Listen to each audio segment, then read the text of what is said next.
Dan saya percaya setiap manusia itu dititipi modal oleh Tuhan. Dan modal yang diberikan Tuhan kepada manusia itu ada dua jenisnya. Yang pertama adalah modal fisik. Modal fisik itu berarti organ tubuh kita. Semua organ tubuh kita ini mulai dari otak kita, mata, hidung, mulut, tangan, dan juga kaki. Semua lah ya. Kemudian modal yang kedua adalah modal potensi. Modal kekuatan tersembunyi. Nah, yang namanya potensi atau kekuatan tersembunyi itu berarti kita harus melakukan berbagai usaha untuk bisa mengeluarkan kekuatan tersembunyi itu. Sebagai orang tua, kita harus jeli melihat karakter anak kita, kepribadian anak kita, apa yang diminati oleh anak-anak kita. Nah, mulai dari beberapa faktor ini tadi, kita perlu mencocokkan. Kalau anak saya seperti ini, kalau kepribadian anak saya seperti ini, kalau minat anak saya seperti ini, artinya saya harus mencari proses parenting, pola pengasuhan yang tepat untuk anak saya. Nah, dengan proses parenting yang tepat ini tadi, kita bisa menemukan, kita bisa memunculkan potensi tersembunyi dari anak-anak kita. Miss Ayu, bagaimana cara memilih pola asuh yang tepat supaya potensi tersembunyi anak kita ini bisa kelihatan? Langkah apa saja yang perlu kita lakukan supaya kekuatan tersembunyi anak-anak kita ini bisa terlihat? Nah, sebelum saya jelaskan, ada 7 langkah yang akan saya share kali ini.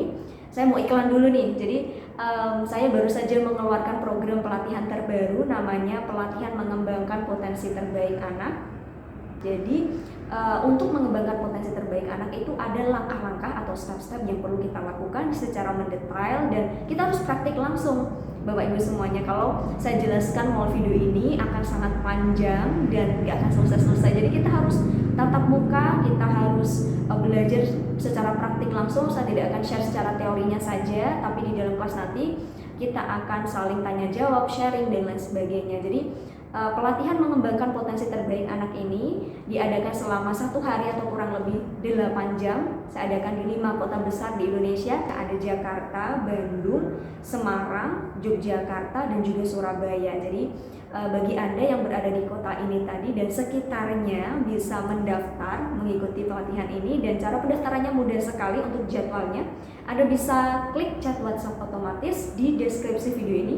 Oke, sekarang selesai dulu iklannya. Saya akan berikan step-step yang sederhana untuk memetakan bakat anak-anak Anda. Oke, langkah yang pertama adalah perbaiki mindset Anda tentang kebahagiaan dan kekayaan. Mindset ini sangat penting karena mindset kita itu akan menggerakkan langkah kita untuk mengambil keputusan. Kalau mindsetnya kurang tepat, maka langkahnya pun tidak tepat juga. Lalu mindset seperti apa yang harus dimiliki oleh orang tua terkait minat dan bakat ini? Mindset yang perlu dimiliki orang tua adalah bahagia dulu, baru kesejahteraan akan mengikuti. Saya percaya bahwa setiap orang yang menjalankan keseharian kegiatannya dengan bahagia, dengan tulus dan juga ikhlas, dia akan total, dia akan optimal menjalankan kesehariannya itu tadi. Kalau dia merasa berat hati dan juga tertekan dalam menjalankannya, otomatis hasil performanya itu juga tidak akan optimal. Contoh sederhana nih, ada 2 orang yang mau bikin channel YouTube. Yang pertama adalah dia bikin channel YouTube karena ingin mengejar atau mendapatkan uang dari AdSense. Yang kedua, dia bikin channel YouTube karena dia merasa dia memiliki keseharian yang menarik, dia memiliki informasi yang jika dibagikan untuk orang lain itu akan sangat dibutuhkan, dicari, dan akan bermanfaat. 2 orang ini memulai kegiatannya dengan niat dan juga mindset yang berbeda. Yang pertama kejar uang, kejar hasil. Yang kedua adalah dia berbagi, dia niatnya hanya berbagi saja, begitu. Jadi, nah, orang pertama yang membuat channel YouTube karena untuk mengejar uang atau mengejar AdSense saja, dia akan merasa tertekan, dia akan merasa stres kalau videonya itu tadi nggak banyak yang nonton. Jadi dia setiap hari bikin video, bikin konten hanya agar banyak yang nonton dan uang masuk rekeningnya, begitu. Jadi kalau misalnya nggak banyak yang nonton, dia akan merasa tertekan, dia akan merasa, aduh kok gini ya, kok sulit ya. Ternyata dia akan merasa gerusa-gerusu untuk menyelesaikan pekerjaannya untuk bisa segera mendapatkan uang, begitu. Tapi orang kedua yang mengerjakan konten, yang membuat konten untuk berbagi, dia nggak akan gerusa-gerusuk. Dia mengerjakan itu secara optimal, dia mengerjakan itu secara total, dan dia nggak ada niat oke lah, kalau dapat duit saya bersyukur, kalau enggak ya minimal apa yang saya bagikan ini akan bermanfaat buat orang lain, begitu. Jadi ketika orang kedua yang membuat channel YouTube karena ingin berbagi, dia tahu apa yang dia miliki ini bermanfaat, dia akan merasa bahwa dia akan lebih tulus dalam mengerjakan itu, karena ketulusan itu biasanya hasil pekerjaannya akan lebih baik. Kalau hasil pekerjaannya lebih baik, orang lebih banyak yang suka dengan kontennya itu tadi, lebih banyak orang nonton, lebih banyak orang subscribe, akhirnya akses akan mengikuti, uang akan mengikuti, begitu. Jadi mindset pertama yang perlu kita bangun adalah kebahagiaan terlebih dahulu, kesejahteraan akan mengikuti. Langkah kedua adalah melakukan proses stimulasi. Jadi dulu waktu saya kecil saya masih ingat banget, setiap kali mau berangkat pagi ke sekolah, saya sudah mandi jam 6 pagi atau setengah 6 pagi itu naik motor sama bapak saya. Tapi sekolah kan maksudnya masih jam 7 ya, masih ada sekitar setengah jam. Itu biasanya setengah jam lebih. Itu biasanya saya diajak jalan-jalan sama bapak saya untuk keliling kompleks rumah, dikasih tahu sama bapak saya ya, ini si A kerjanya itu sales mobil, tapi kamu lihat rumahnya bagus kan, dia sekarang sudah sukses, sudah berhasil. Padahal dulu dia itu waktu kecil makannya itu cuma nasi sama garam doang. Tapi setelah dewasa dia itu sekolahnya rajin, kemudian kerjanya sangat gigih, orangnya pekerja keras, gak males-malesan, kemudian gak mau diem, orangnya selalu cari celah, ubet, orangnya ulet, begitu sampai akhirnya dia berhasil. Contoh lain, beda kompleks lagi, bapak saya ngajak saya ke tempat temannya. Ini teman bapak saya, dia notaris, kemudian proyeknya banyak, selalu berhasil, karena salah satunya adalah dia orang yang pandai bergaul, orang yang luwes bergaul, begitu ya, dengan siapa saja dia ramah, dia tidak memandang status sosial atau apapun itu. Itulah kenapa dia berhasil. Jadi secara tidak sadar nih, setelah saya dewasa, saya tahu bahwa oh ini ternyata adalah proses stimulasi. Jadi saya dari kecil tuh sudah dikasih tahu bahwa orang-orang itu macam-macam profesinya dan gaya hidupnya tuh macam-macam, dan bagaimana cara mempertahankan kesuksesan tuh bagaimana, menjaga kesehatan supaya performa kerjanya tetap bagus itu gimana. Itu sudah dijelaskan ternyata sama bapak saya sejak saya masih kecil. Dan ini perlu untuk Anda coba di rumah, yaitu proses stimulasi macam-macam profesi dan gaya hidup orang-orang, begitu. Karena anak-anak kita tuh jangan sampai hanya sekolah saja, di sekolah formal gitu ya, karena di sekolah mereka belum diajarkan sesuatu yang sifatnya real. Setelah mereka lulus sekolah, setelah mereka lulus kuliah, mereka akan menghadapi hal-hal yang ternyata 180 derajat berbeda dengan apa yang dipelajari di sekolah. Di sekolah mereka lebih banyak belajar tentang teori, tentang akademis, tapi setelah terjun di masyarakat, terjun in a real life gitu ya, mereka menghadapi masalah yang belum pernah dipelajari dulu waktu sekolah. Dan di sekolah juga mereka tidak pernah diajari tentang macam-macam profesi ini tadi. Biasanya istilahnya orang Jawa tuh pikirannya jadi cupet gitu. Mereka hanya memandang oke, pekerjaan tuh ternyata hanya guru, dokter, tentara, polisi. Makanya cita-cita anak-anak kita, anak-anak masih kecil zaman dulu tuh sangat terbatas. Polisi, guru, dokter gitu kan. Padahal ada yang namanya profesi itu broker kayak gitu ya, ada profesi trader saham gitu, ada profesi akuntan, ada profesi macam-macam lah, saya juga gak hafal profesi di dunia ini. Dan sekarang juga ada profesi YouTuber, ada influencer dan lain sebagainya. Ya, jadi inilah yang perlu kita lakukan terhadap anak-anak kita, yaitu menstimulasi, merangsang, ngasih tahu anak-anak kita, ngasih wawasan. Dan ini bisa dilakukan dengan banyak hal, mulai dari mendongeng, bacain buku anak-anak kita, mengenalkan anak-anak kita pada tokoh-tokoh terkenal zaman dulu, mengenai usaha mereka dulu seperti apa, naik turunnya, begitu ya.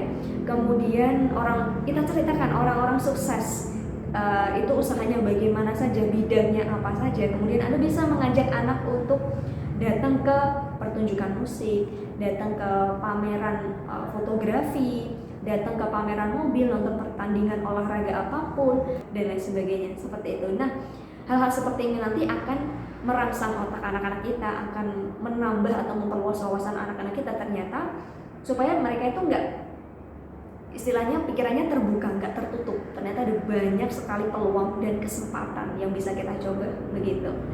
Langkah yang ketiga yang perlu kita lakukan adalah membuat daftar minat dan bakat.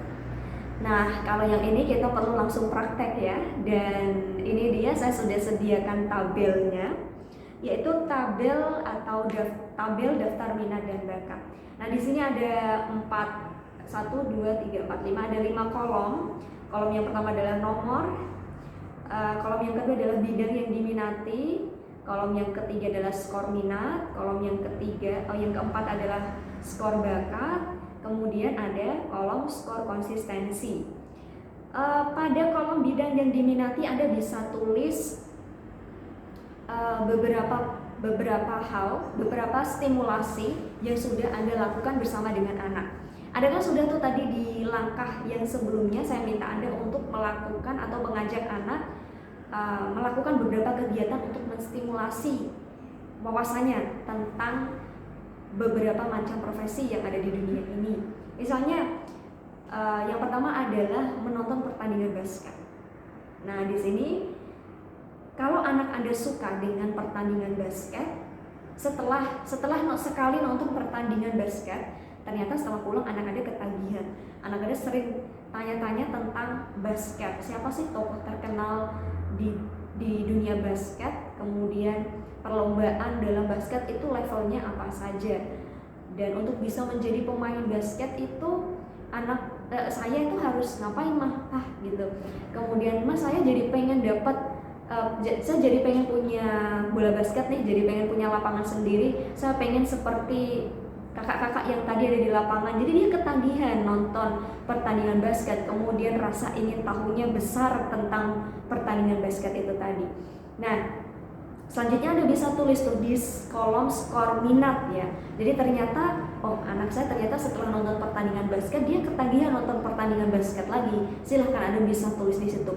Untuk skornya atau poinnya itu ada 1 sampai 10, dan Anda akan sebagai orang tua Anda harus lebih tahu anak saya itu kalau tertarik atau benar-benar tertarik membicarakan sesuatu dan penasaran, itu ekspresinya seperti apa. Jadi Anda nggak cuma sekedar tanya kamu suka nggak basket begitu, Anda interogasi anak Anda tentang pertandingan yang habis dia tonton itu tadi. Jangan sekedar ditanya, tapi perhatikan juga ekspresinya ketika dia membicarakan hal itu. Sama halnya ketika Anda jatuh cinta sama pasangan Anda, sama suami atau istri Anda, kemudian setiap kali Anda memandang dia dan membicarakan sesuatu, kan pasti pandangannya berbeda. Pandangannya tuh tatapannya nggak kosong, tapi matanya berbinar-binar gitu. Jadi kalau anak Anda itu tertarik dengan pertandingan basket, ketika dia cerita, perhatikan ekspresinya, nada suaranya, dia menggebu-gebu gak, dia tertarik gak gitu.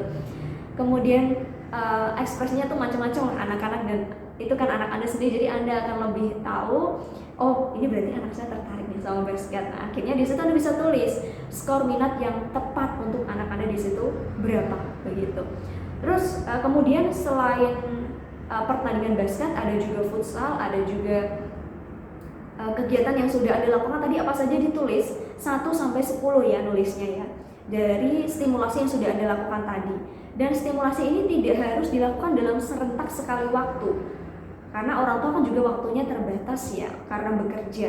Jadi nggak harus dalam waktu 1 minggu full, hari ini untuk pertandingan basket, besok futsal, besok nonton konser, besok nonton pertunjukan apa gitu. Nggak harus selalu seperti itu. Jadi kalau sekali aja nonton kok sudah bagus gitu efeknya, bisa difokuskan ke situ dulu gitu. Jadi sembari membuat daftar minat dan bakat ini, sembari Anda melakukan stimulasinya tetap terus dilanjutkan. Berbagai kemungkinan harus dicoba yang ada di sekitar Anda gitu, yang kelihatannya anak memang ada ketertarikan di situ dan orang tua mampu untuk memberikan apa yang dibutuhkan oleh anak di situ gitu. Jadi kemudian contoh stimulasi yang lain, ternyata anak Anda itu tertarik, ternyata di situ Anda sudah pernah melakukan stimulasi nonton pertunjukan balap, pertunjukan mobil balap atau pertunjukan motor track gitu ya. Jadi di dekat rumah saya itu ada stadion yang mana setiap hari Jumat sore itu selalu ada pertandingan motor track. Itu bising sekali suaranya, kalau saya pribadi nggak begitu suka, tapi bisa saja ada yang suka ya. Kemudian ada coba untuk ajak anak nonton motor track seperti itu, motor cross begitu ya. Nah ternyata anak-anak gak suka, katanya suaranya bising, dia takut, dia ngeri, ngerasa gak aman. Nah artinya memang anak-anak minatnya gak di situ. Ya sudah, itu salah satu contoh stimulasi yang ternyata anak tidak tertarik di situ. Dan Anda bisa nulis di situ, oh ternyata anak saya nggak suka tuh, berarti nggak usah ditulis juga di daftar minat dan bakat. Tapi kalau mau ditulis nggak masalah, saya ditulis aja ternyata skornya 0 gitu, atau skornya 1 atau skornya 2, ternyata dia nggak tertarik di situ. Nah silakan Anda tulis beberapa stimulasi yang sudah Anda lakukan untuk anak-anak Anda di daftar atau di bidang yang diminati, kemudian isi skor minatnya berapa. Selanjutnya kita masuk ke tahap keempat atau langkah keempat, yaitu kita melakukan proses uji coba untuk minat yang dimiliki oleh anak kita. Proses ini penting untuk dilakukan karena kita ingin memastikan apakah minat anak kita itu juga didukung oleh bakat mereka. Jadi minat dan bakat itu sangat berbeda. Minat itu kecenderungan hati kita. Saya suka, tapi belum tentu saya bisa mahir dan menjadi profesional dalam bidang yang saya sukai. Contohnya, saya suka nyanyi dan saya sering karaoke di kamar mandi, tapi nyanyi sendiri di kamar mandi. Kalau saya bernyanyi beneran di depan umum, mungkin orang-orang yang mendengarkan akan kabur dan perutnya mual gitu, karena suara saya nggak bagus. Dan saya juga tidak ada ketertarikan untuk belajar teknik bernyanyi, tapi saya suka nyanyi. Tapi ternyata di balik itu semua, di balik kesukaan saya menyanyi, tidak didukung oleh bakat menyanyi. Kan banyak tuh artis yang seperti itu ya. Jadi mereka aja mumpung tuh yang punya FTV, sinetron yang namanya lagi tenar, kemudian dia coba-coba nyanyi ya, aji mumpung. Singlenya ada yang boom, ada yang nggak boom, tapi biasanya kalau singlenya boom, ya sudah, habis itu langsung hilang gitu aja. Nah itu biasanya memang bakatnya nggak di situ, mereka aji mumpung dan suka aja gitu, kenapa nggak dilakukan gitu ya, dan nggak ada yang salah sih dengan hal itu. Tapi berbeda dengan orang yang memang dia suka nyanyi dan bakatnya di nyanyi. Setelah mereka suka nyanyi, salah satunya contohnya penyanyi Afgan ya, dulu kan saya pernah baca soal biografinya dia.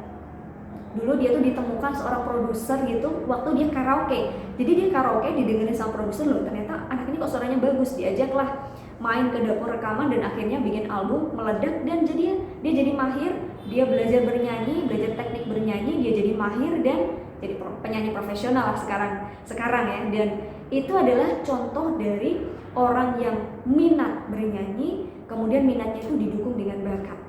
Dan ini penting sekali Bapak Ibu semuanya, kita perlu mengetahui anak kita tadi oke lah, setelah nonton pertandingan basket sekali ternyata dia tertarik, dia pengen punya bola basket, dia pingin dibikinin lapangan, pingin punya ring sendiri, pingin jadi juara dalam hal basket. Tapi benar gak apa yang dia sukai ini adalah juga bakatnya dia? Nah kita perlu lakukan tahap uji coba. Kita bisa coba kasih fasilitas untuk anak-anak kita. Misalnya dia suka basket tadi ya, kita belikan bola basket. Kita kebetulan ada pekarangan belakang rumah yang cukup luas, kita pasangin ring lah ya, ring yang kecil atau sesuai dengan ukuran tinggi badannya dia. Kemudian kita belikan bolanya juga jangan yang mahal-mahal juga, yang standar aja, karena kan masih tahap uji coba ya. Kemudian coba kita masukkan dia ke komunitas, kita carikan tutor yang tepat untuk anak-anak kita. Atau kalau budget kita terbatas, cukup masukin komunitas supaya dia bisa melihat seniornya seperti apa kalau bermain, dia bisa belajar dari seniornya di situ. Nah, tahap uji coba ini bisa kita lakukan dalam waktu 3-1 tahun. Biasanya mentok-mentoknya itu 3 bulan sih kalau di tempat kita ya. Jadi di tempat kita itu juga ada proses yang namanya pengarahan minat dan juga bakat. Jadi di kantor kami itu juga seperti itu, ada proses pengarahan minat dan bakat untuk orang-orang yang berkonsultasi langsung di tempat kami. Dan biasanya tenggat waktunya itu adalah 3 bulan. Jadi kalau dalam waktu 3 bulan atau bahkan kurang dari 3 bulan, 1 atau 2 bulan, anak-anak itu sudah mulai malas datang ke komunitas, kemudian sudah mulai kehilangan hasratnya, antusiasmenya, semangatnya itu sudah tidak sama seperti di awal-awal ketika nonton pertandingan basket. Kemudian bolanya sudah mulai menjamur, gak pernah dipegang lagi di rumah, ya artinya memang itu tidak didukung sama bakatnya. Kemudian satu lagi, dia diajari sedemikian rupa, ternyata kemampuannya tidak bertambah. stuck di situ-situ saja. Kalau dibandingkan dengan anak lain yang sama-sama masuk di komunitas yang sama, ternyata yang satu ini lebih cepat nangkep ilmunya, yang satu anak Anda ternyata gak ada perkembangan sama sekali dan makin malas, makin kesini makin lama makin malas. Ya, ini berarti minat anak Anda tidak didukung oleh bakatnya. Dan tidak masalah, bisa segera dihentikan di situ supaya budget kita nggak kehabisan hanya untuk di satu tahap uji coba saja. Langsung stop di situ, kita coba untuk stimulasi hal lain lagi, kita lakukan tahap uji coba untuk bidang yang lain lagi, seperti itu. Waduh, Miss Ayu ternyata ribet ya jadi orang tua yang mau mengarahkan minat atau menemukan potensi terbaik anaknya. Ya jelas ribet, kalau Anda nggak mau ribet jangan punya anak gitu. Jadi kalau Anda punya anak dan Anda mau bertanggung jawab terhadap anak Anda itu tadi, ya lakukanlah apa yang menurut Anda baik untuk anak-anak Anda, begitu. Dan jangan lupa teman-teman untuk mengisi, nah contohnya tadi ya, pertandingan basket. Ternyata anak Anda itu mulai menurun, atau tadi contoh yang menurun, sekarang contoh yang semangatnya bertambah lah ya. Jadi anak Anda ini tadi setelah Anda berikan fasilitas mulai dari bola, ring, kemudian Anda masukkan ke komunitas, ternyata semangatnya makin menjadi-jadi. Dia justru semakin semangat untuk datang lagi ke komunitas itu, berlatih sama senior-seniornya. Ya itu berarti memang dia tertarik di situ, dia diajarin dikit aja udah bisa nyantol gitu. Berarti ya kemungkinan besar bidang ini adalah didukung oleh bakat dia gitu. Jadi kemungkinan besar minatnya adalah bakatnya ini tadi. Jadi Bapak dan Ibu semuanya, tadi sudah saya jelaskan di tahap uji coba ini tadi, yang perlu diperhatikan adalah konsistensi anak-anak kita.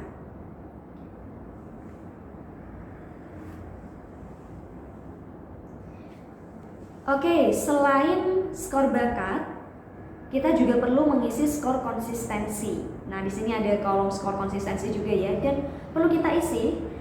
Dan konsistensi ini bisa dilihat dari seberapa seberapa cepat perkembangan anak-anak kita ketika belajar bersama dengan komunitas, bersama dengan tutor, bersama dengan fasilitas-fasilitas yang sudah Anda berikan untuk anak-anak. Jadi kalau dia cuma sekedar sebulan 2 bulan berhenti, ya sudah, ganti kegiatan atau stimulasi yang lain, kemudian ganti tahap uji coba yang lain. Kalau misalnya di situ kok dia semakin semangat, kemudian setiap hari, setiap minggu dia terus mempelajari hal itu, nggak bosen gitu ya, berarti skor konsistensinya silahkan bisa diisi. Poinnya sama, skor bakat dan skor konsistensi ini poinnya sama, yaitu 1-10. Nah, yang tahu tentu Anda sebagai orang tuanya, karena ada yang mengamati anak-anak Anda di sini. Jadi semakin bagus konsistensi belajarnya, konsistensi semangatnya, maka semakin banyak juga poinnya. Nah, semakin dia kehilangan minat, kehilangan semangat, ya semakin turun juga skor bakat dan juga konsistensinya. Dan skor bakat ini bisa dilihat dari ini ya, perkembangan kemampuan atau perkembangan skill anak-anak Anda. Bisa, nggak perlu harus selalu Anda sih yang memberikan nilai, bisa itu tutor, bisa itu komunitas tempat dia bergabung. Anda bisa interview mereka gitu ya, tentang perkembangan anak Anda itu seperti apa.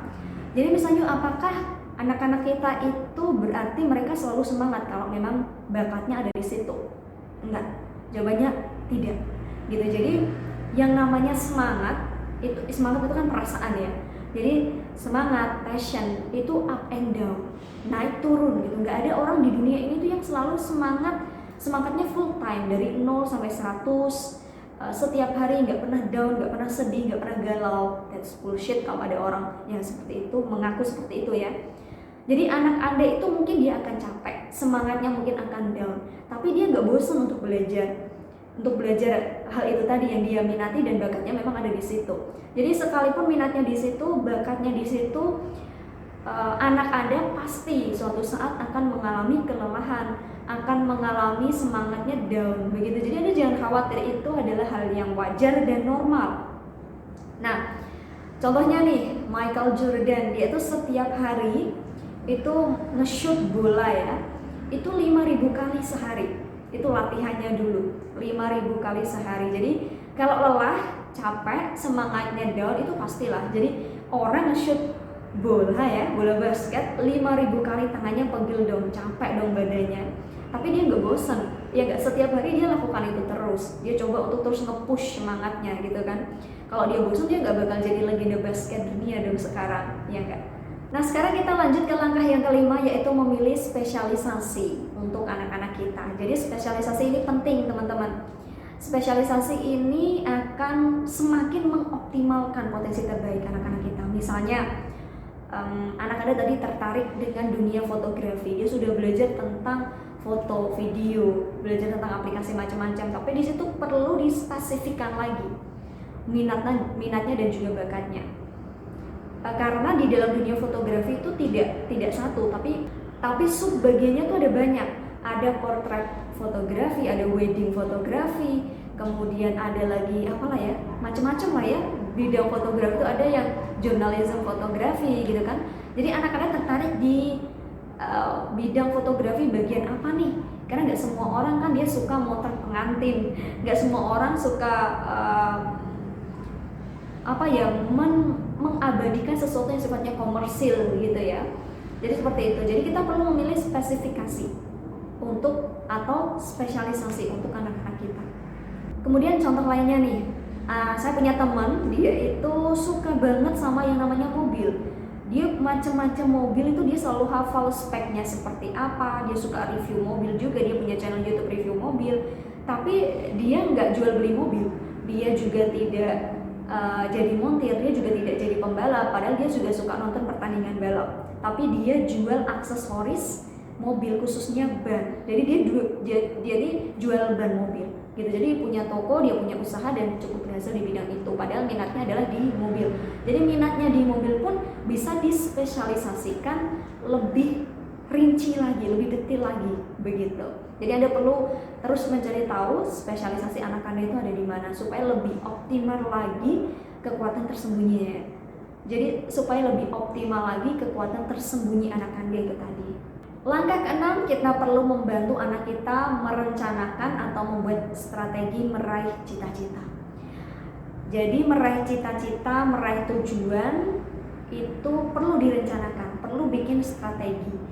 Kita pergi piknik, kita pergi liburan aja butuh kerangka liburan, ya kan, sama keluarga kita. Kita nanti tanggal ini kan ada long weekend nih, gitu kan, ngomong sama pasangan kita ya, ada long weekend. Saya mau pergi ke Jakarta, saya mau pergi ke Bandung.